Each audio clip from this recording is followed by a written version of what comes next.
When a little girl ran toward Daniel Carter's mail truck that brisk autumn morning, tears in her eyes and desperation in her voice, he almost dismissed it as a neighbor's child having a bad day. But as he listened to her beg for help, one chilling detail changed everything.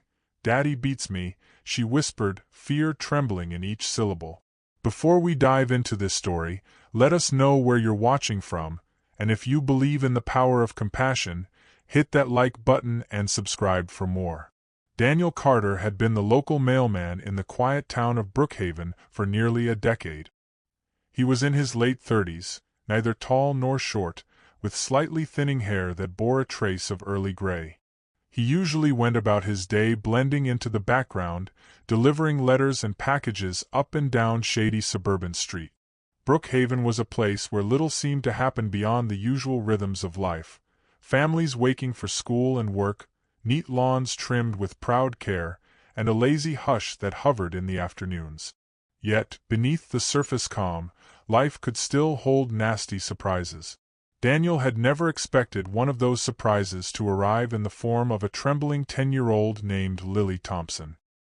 He had spotted Lily that morning as he exited his truck, brown satchel of letters slung over his shoulder. She was perched on the edge of a curb near a line of tidy hedges, wide-eyed. The sight of a child alone in the street so early had given him a prickle of concern.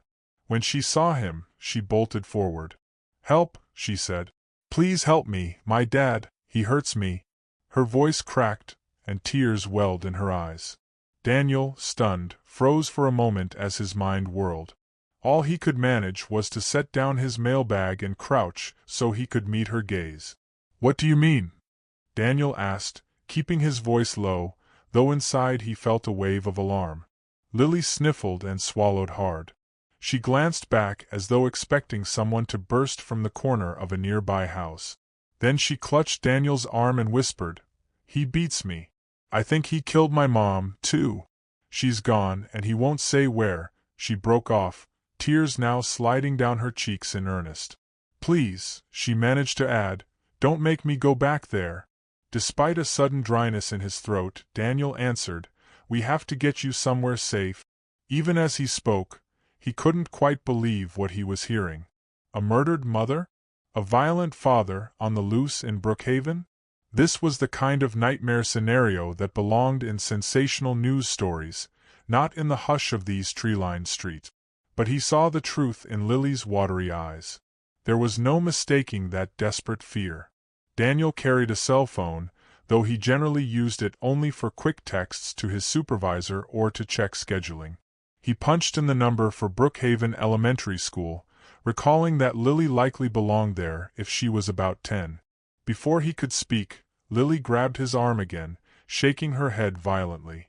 "No. He'll come after me," she whispered. "I need help, but I don't want him to find me if I tell." His heart hammered. "Let me bring you to the school counselor," Daniel said.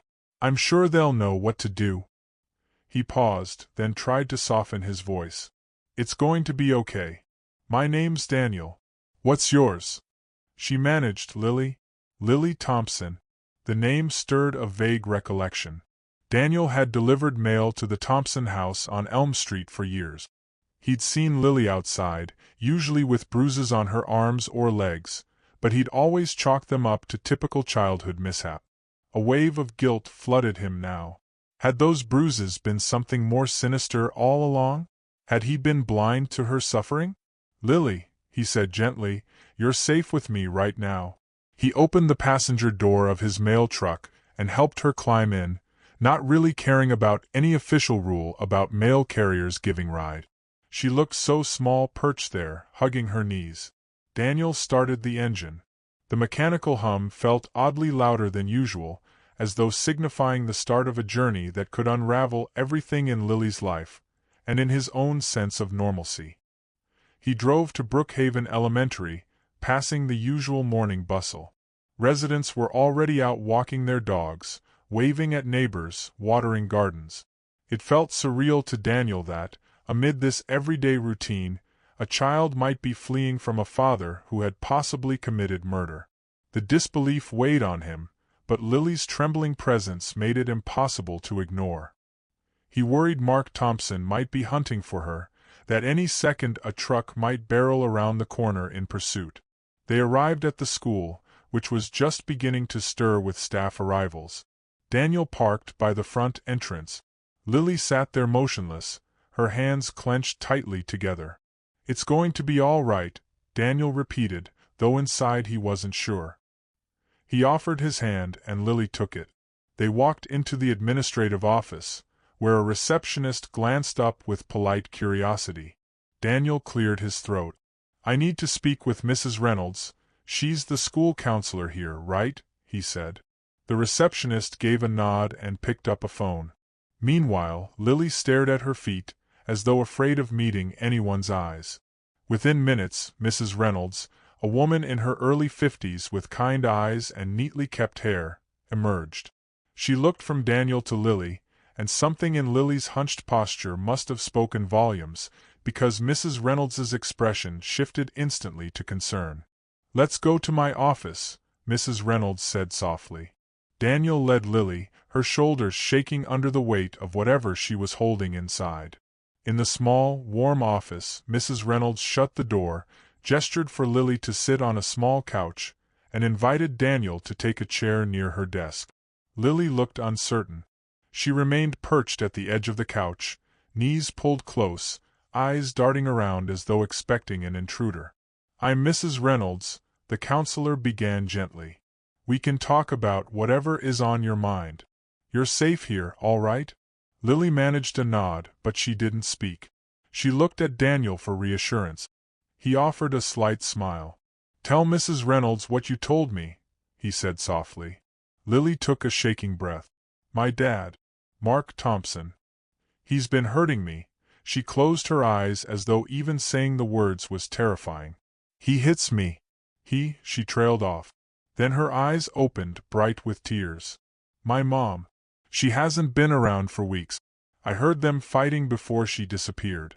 My dad said she left us, but I heard her scream and then nothing. Then I saw him loading something in the trunk of his car. He threatened me and said if I told anyone, I'd be sorry." Mrs. Reynolds went pale.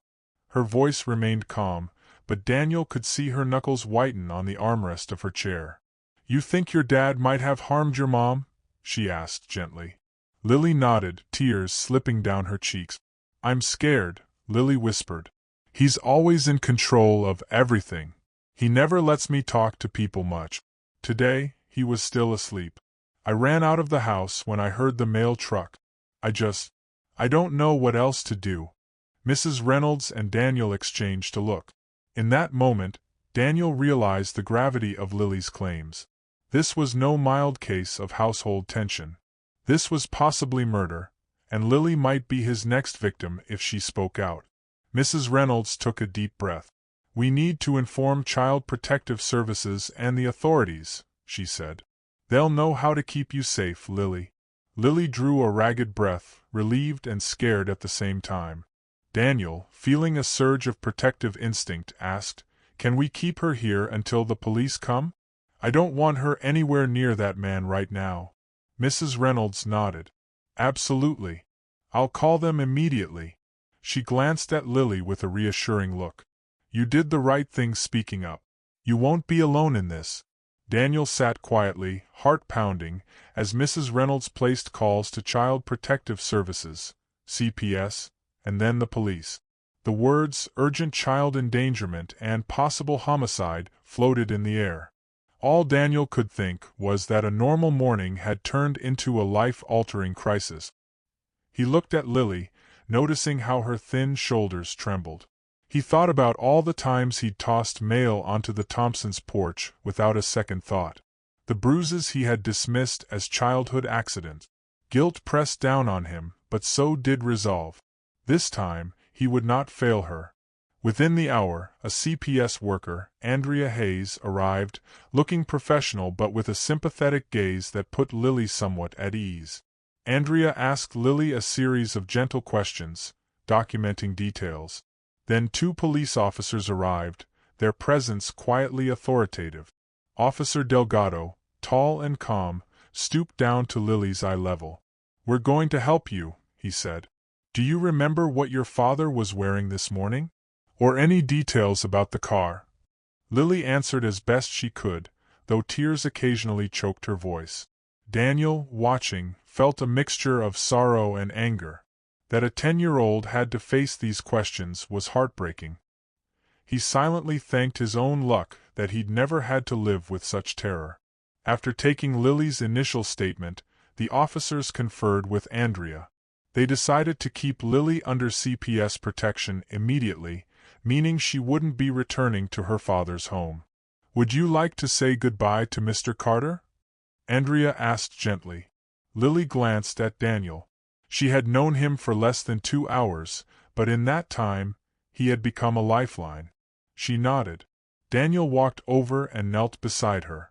"You'll be all right," he murmured. "These people will take care of you. And, if you need me, I'll be here." She nodded, tears forming again. "Thank you," she whispered. "I was so scared no one would believe me." Daniel felt his eyes sting. "I believe you," he said, and gently patted her shoulder. "Be safe." Then, as the CPS worker led her away, Daniel felt an odd emptiness. He'd never been especially paternal or even affectionate. He lived alone, quietly, finding comfort in routine. But now there was a sense that his life's calm had been upended, replaced by a fierce need to see Lily safe from harm. By late afternoon, Daniel had returned to his mail route, though finishing deliveries felt surreal. He tried to focus on envelopes and addresses, yet his mind roamed. He found himself glancing over his shoulder, half expecting Mark Thompson to appear with a scowl and a demand for Lily's whereabouts. He recalled Mark from occasional glimpses at the mailbox, a tall, stoic man with piercing eyes. The man never offered more than a curt nod. Now that Daniel thought about it, he realized Mark's presence always felt vaguely intimidating, but he'd never given it more than a passing thought. Days passed in a fog. Daniel delivered mail, politely greeted neighbors, but his thoughts lingered on Lily. The local news soon carried a brief report. Mark Thompson was a person of interest in the disappearance of his wife, Sarah Thompson. Anyone with information was urged to contact the police. Then came a bombshell. Sarah's remains were discovered in a wooded area just outside town. The news anchor's voice was solemn. "This homicide has shaken the Brookhaven community, as Father Mark Thompson has fled. Authorities are requesting the public's help in locating him. If you see him, do not approach. Call 911 immediately." The camera cut away to a photo of Mark's stern face, shadowed eyes, a man who looked capable of hidden rage. Daniel felt physically ill when he saw the broadcast. He thought about Lily's quiet tears, her desperate confession, and realized she had likely witnessed at least some portion of her mother's final moments. Now she was in protective care. He hoped that was enough to keep her from Mark's wrath. At times, lying awake in his modest apartment, Daniel wondered if Mark might seek him out, too, for helping Lily escape. But that fear paled compared to the dread he felt for Lily's safety. In the weeks that followed, Mark remained at large. The police scoured leads in neighboring towns, checking motels, highways, bus stations. Daniel cooperated with investigators, recounting that fateful morning, describing how Lily approached him. He even mentioned the bruises and Lily's whispered words. The police took it seriously, especially after the coroner's office confirmed that Sarah Thompson had suffered blunt force trauma. Mark, if found, would be tried for murder. Lily, meanwhile, was placed with a foster family. Through the school counselor, Daniel got the occasional update. Lily was adjusting, though still haunted by nightmares. She was subdued in class but bright when it came to drawing and painting. The counselor said, "Art is giving her a way to express what she can't put into words." Daniel found a measure of relief in that. He wanted to visit Lily, but the counselor explained that visits were being carefully managed to protect her emotional stability. "Maybe in time," Mrs. Reynolds said kindly, "but for now, she needs to bond with her foster environment." 2 months passed, and then Mark Thompson was finally captured in a different state, living under an assumed name in a dingy motel. The police held a press conference. "We have a suspect in custody, and charges for homicide and child abuse are pending," they declared. Brookhaven breathed a collective sigh of relief.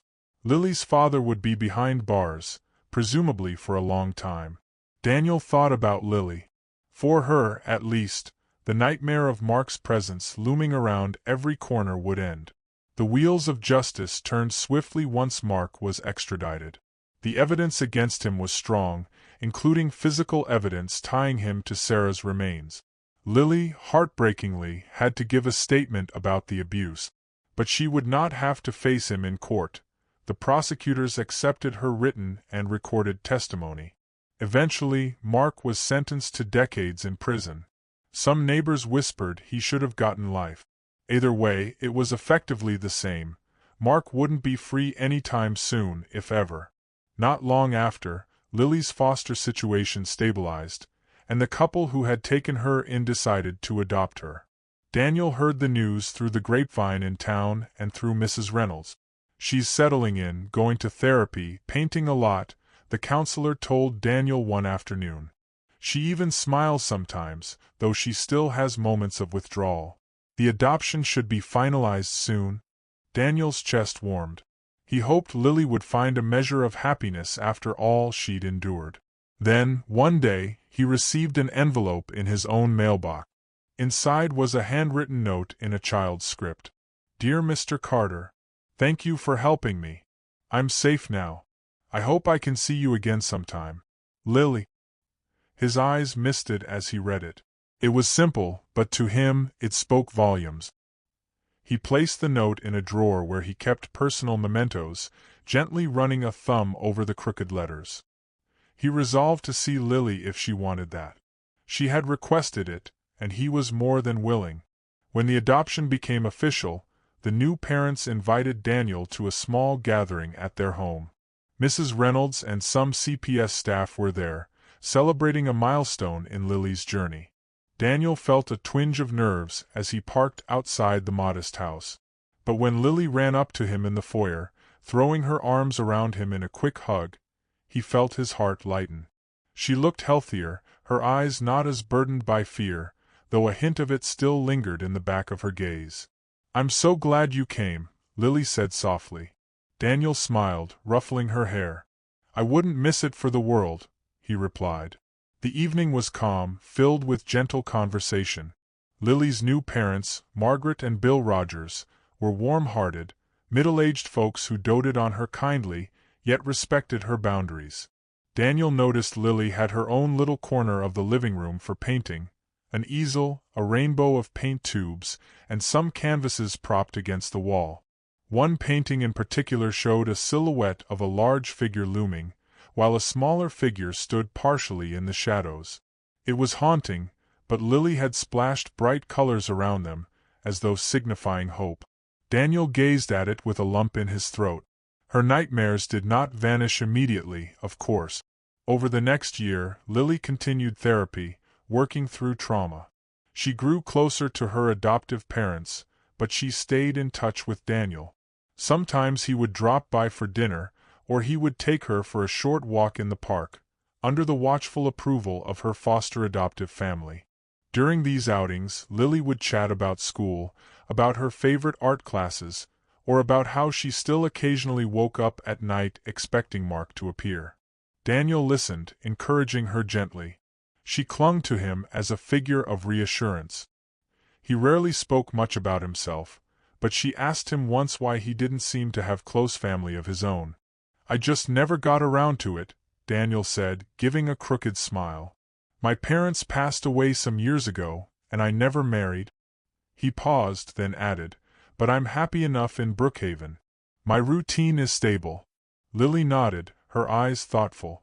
"Thank you for everything," she said, so quietly that Daniel almost missed it. Those words meant the world to him. He realized how much he cared about this girl, how invested he was in her future. As the months turned into a full year since Mark's conviction, Lily was flourishing in many ways.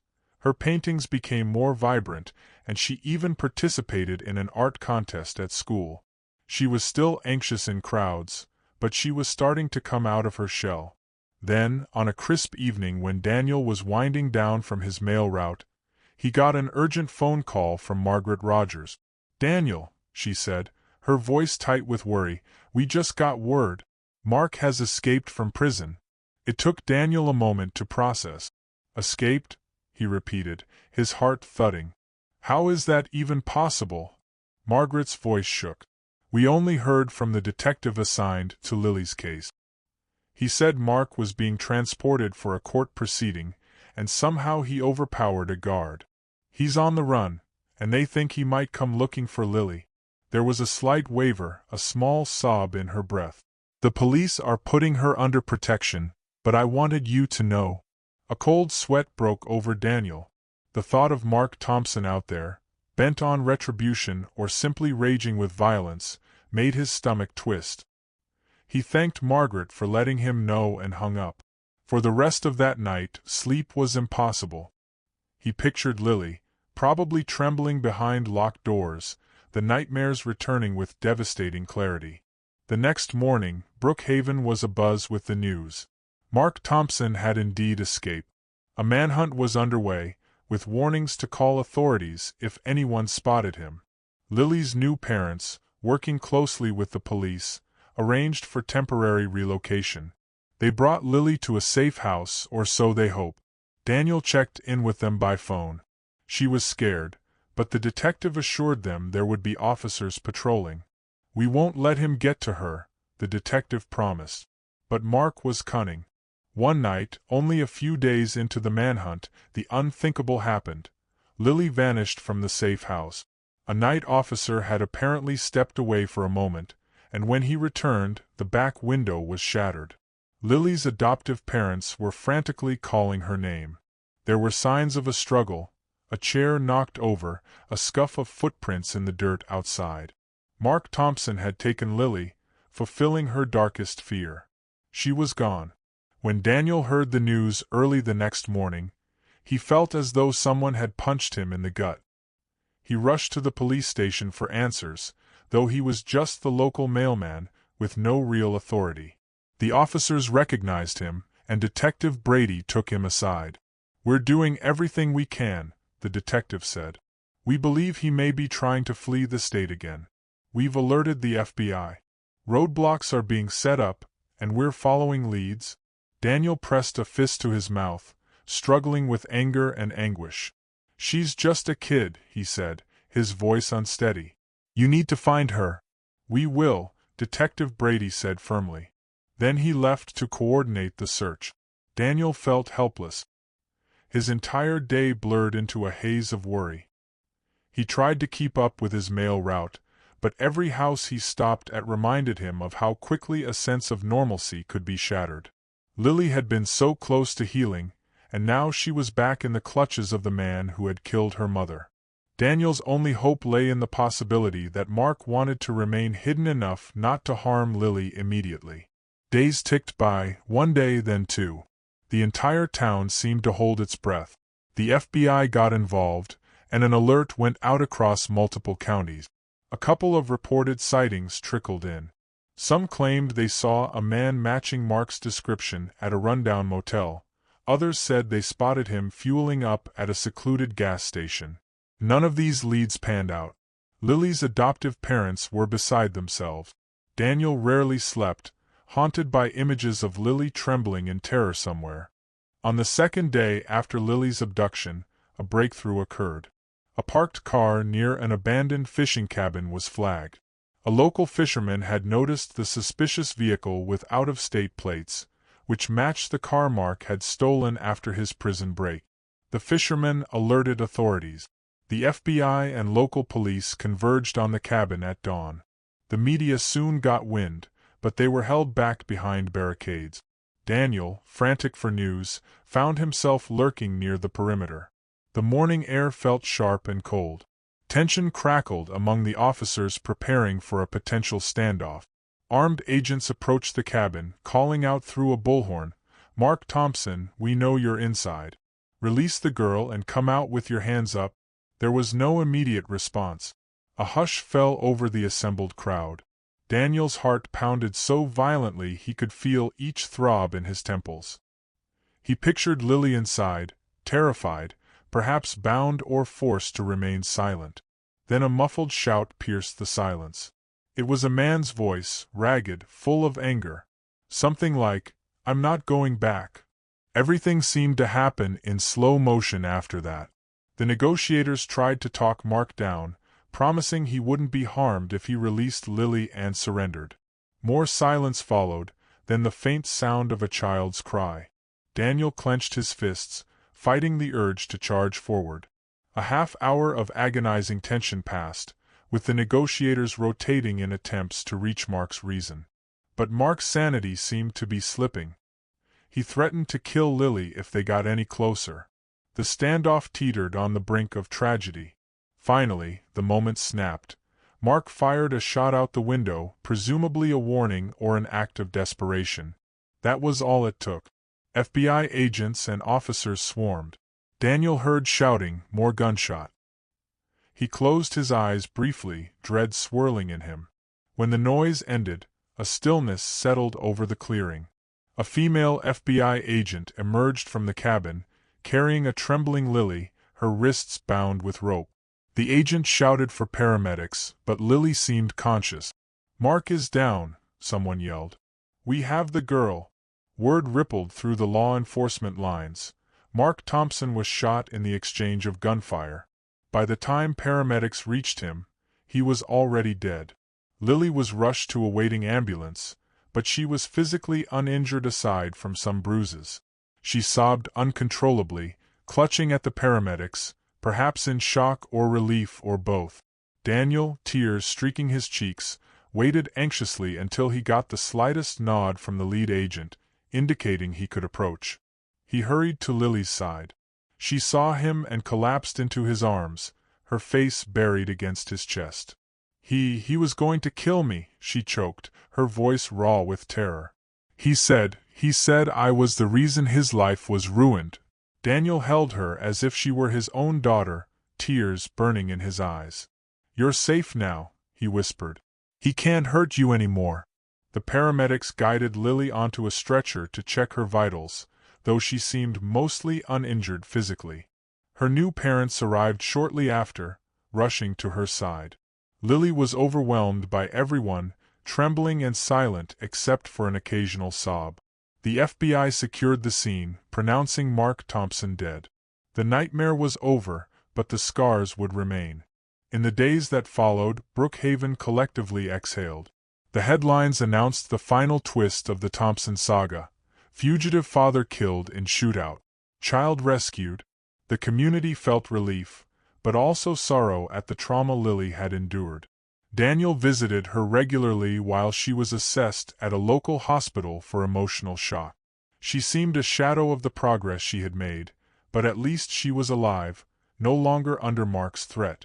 She gripped Daniel's hand often, as though afraid he might disappear, too.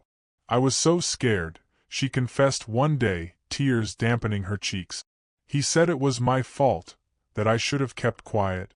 Daniel felt heartbreak swirl in his chest. "None of it was your fault," he said, his voice thick. "He was a cruel man. You deserved to be safe." After Lily was discharged, she returned to her adoptive home. The security around her relaxed now that Mark was truly gone. She struggled with nightmares. Therapy resumed, more intensely this time, to help her process the abduction. But at least she no longer had to fear that Mark might suddenly reappear. He was gone for good, a finality that, while tragic, held a strange relief. Daniel remained a steady presence, offering her the kindness and reassurance that had first sparked her hope 1 year ago. As time passed, Lily found ways to heal anew. She took up painting again, focusing on images that captured light breaking through darkness. Daniel saw one painting that depicted a child in a dark room, with a bright, open door at the far end. "It's me leaving the darkness behind," Lily explained softly, tears glimmering, but she also managed a small smile. Brookhaven moved on with life, though Lily's story remained in the collective memory. She was known as the girl who had escaped a monster not once, but twice. Her adoptive parents, Margaret and Bill, shielded her from too much public attention, insisting she lead as normal a life as possible. Daniel supported them, sometimes stepping in to deflect the more curious or intrusive townsfolk. He had never seen himself as a hero, but in Lily's eyes, he was the one who had saved her in that crucial moment. That fact humbled him.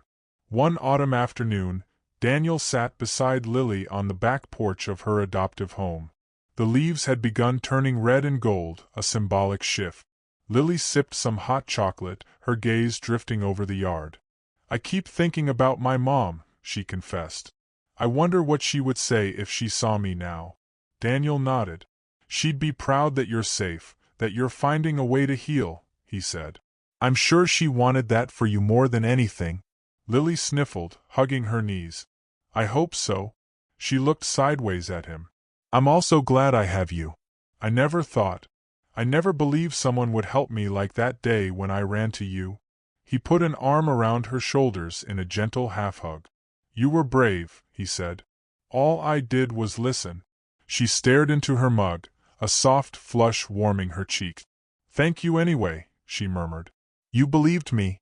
They sat in companionable silence for a while, watching the leaves flutter in the breeze.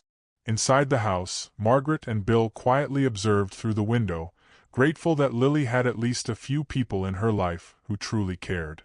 Over the following months, Lily's nightmares gradually lessened. She returned to school, resumed her painting, and even joined an after-school arts club. She kept up with therapy to work through her harrowing captivity. Every day was a step forward. The image of Mark Thompson slowly receded into a terrible memory rather than a lurking threat. Daniel continued his own life, delivering mail in Brookhaven, but he felt forever changed. Where before he had gone through the motions, content in solitude, he now found a purpose in being Lily's ally. He recognized the quiet resilience children can show, and he stayed vigilant on his route, noticing if other kids seemed off or upset. Sometimes he even had quick chats with neighbors if he suspected something might be wrong. He had learned never to dismiss potential cries for help. Lily's adoptive parents formally finalized the paperwork to become her legal guardians, removing the last remnants of Mark's hold over her life. A small celebration marked the day, with a cake and a handful of close friends, Daniel included. Lily was beaming that afternoon, wearing a simple sundress and a proud smile as she cut the first slice of cake. The day felt light, unburdened. Daniel took mental snapshots of Lily's laughter, reminding himself that happy endings could exist, even after the darkest trials. As the seasons turned, Lily found comfort in routine. She confided less in therapy about Mark as time went on, focusing more on what she wanted out of life. She was a bright student, and her drawings and paintings showed a depth of emotion beyond her years.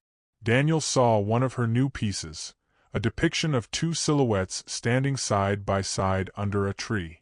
The sunlight streaming through the branches was rendered in delicate brushstrokes, as if each beam of light was a promise of peace. She had titled it A New Day. In that painting, Daniel recognized the shapes, a tall figure that resembled him, and a smaller one that was clearly Lily. He felt tears threaten when she showed it to him. "You think it's okay?" Lily asked shyly, fiddling with her paint-stained fingers. He had swallowed back emotion and replied, "It's beautiful, Lily." "Truly." She'd smiled, and in her eyes he saw more than just relief. He saw hope. She was no longer defined solely by fear or by Mark's abuse.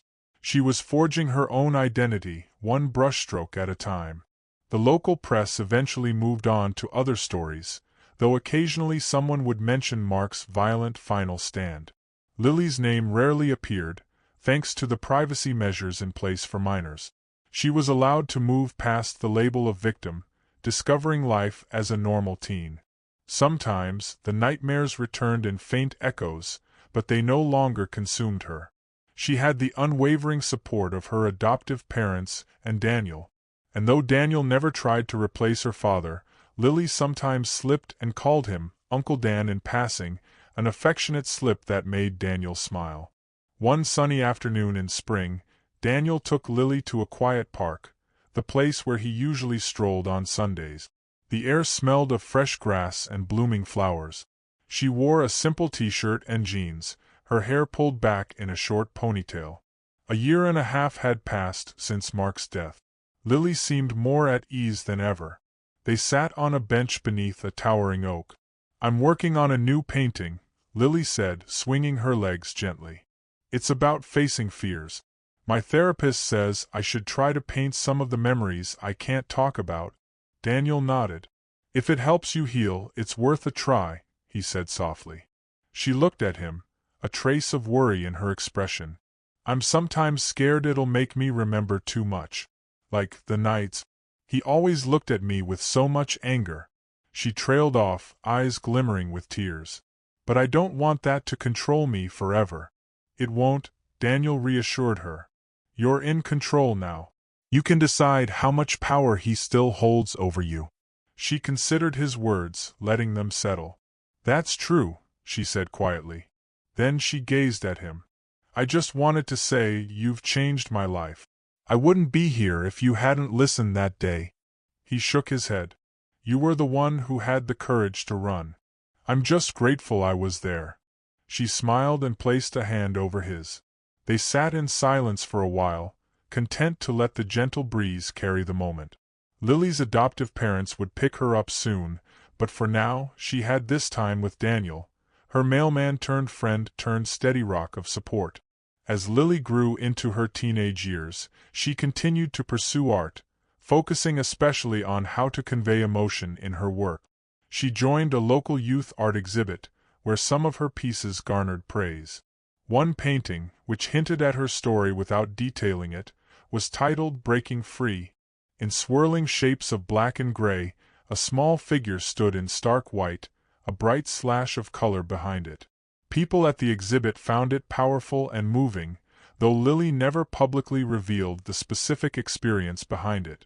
Daniel watched her from the sidelines at the exhibit's opening, proud and slightly teary-eyed. He couldn't help reflecting on how, in a different world, Lily might have died at her father's hands. Or she might have kept silent forever and grown up broken, unknown to the community, with no one intervening. But that day she had run to him, and he had chosen to listen. A simple choice, but it had changed everything. He felt complete, and as he looked on at the young girl he had come to love almost as a daughter or niece, he couldn't wait to see what she would grow up to do next. Thanks for watching till the end.